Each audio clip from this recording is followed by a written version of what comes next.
Bismillahirrahmanirrahim. Assalamualaikum warahmatullahi wabarakatuh. Kami dari kelompok 2 akan memaparkan atau menjelaskan materi tentang objek linguistik bahasa, di mana pemateri pertama Siska, kedua Dea Safitri, ketiga Nur Ismi, keempat Rati Anjeli Arastri, kelima Siti Musdalifa, keenam Siti Nurjannah, ketujuh Muhammad Alba. Baiklah, berikut adalah hasil diskusi dari kelompok kami. Selamat menyaksikan.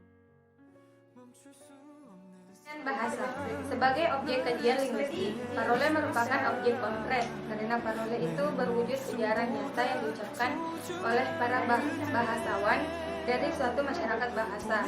Langue merupakan objek yang abstrak karena langue itu berwujud sistem suatu bahasa tertentu secara keseluruhan. Sedangkan langage merupakan objek yang paling abstrak karena dia berwujud sistem bahasa secara universal. Masalah yang berkenaan dengan pengertian bahasa adalah bila mana suatu tuturan sebagai bahasa yang berbeda dengan bahasa lainnya, dan bila mana hanya dianggap sebagai varian dari suatu bangsa. Tuturan bisa disebut sebagai dua bahasa yang berbeda berdasarkan dua buah patokan, yaitu patokan linguistik dan patokan politik. Selanjutnya ada proses bahasa. Nah, menurut para ahli, ada 11 tahap dalam proses bahasa.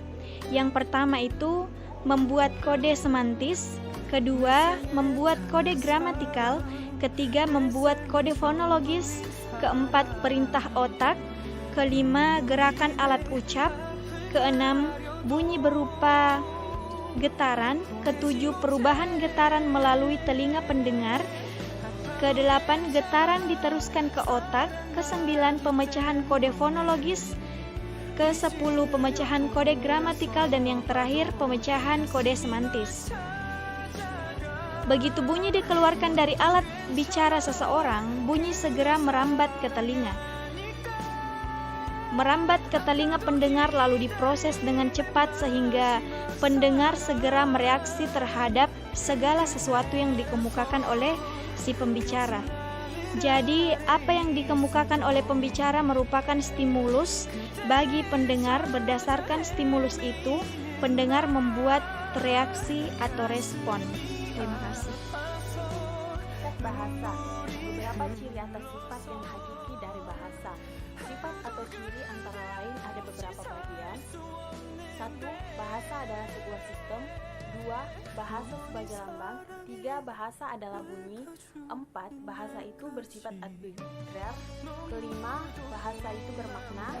6. Bahasa itu bersifat konversional. 7. Bahasa itu bersifat unik. 8. Bahasa itu bersifat universal. 9. Bahasa itu bersifat produktif. 10. Bahasa itu bervariasi. 11. Bahasa itu bersifat dinamis. 12. Bahasa itu berfungsi sebagai alat interaksi sosial. Dan terakhir, bahasa.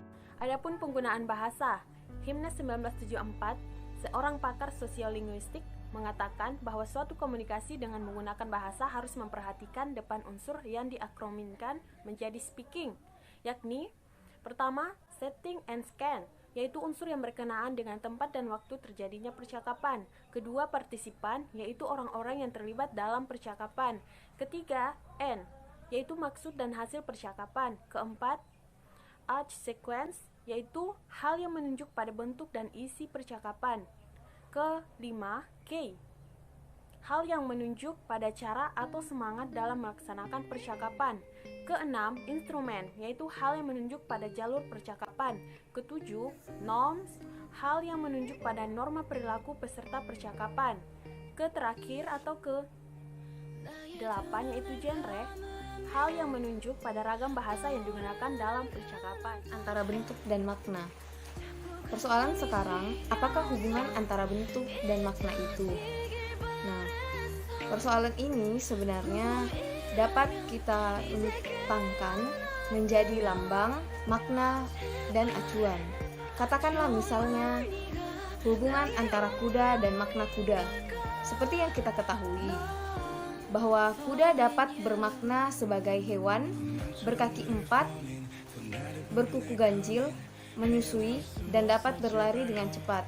Pada zaman Aristoteles dan Plato telah dicari lambang dan acuannya.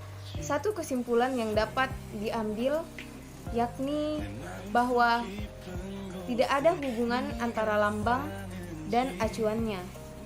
Hubungan dianggap konvensional sudah merupakan hasil perjanjian bersama yang telah berlaku turun-temurun. Si bahasa. Pada umumnya, perbuatan bahasa dapat dibagi atas dua kegiatan. Yang pertama, berbicara, mendengar. Yang kedua, menulis, membaca. Selain daripada itu, dengan bahasa dapat kita mencatat apa yang telah terjadi dan kita dapat pula menyatakan apa yang akan terjadi.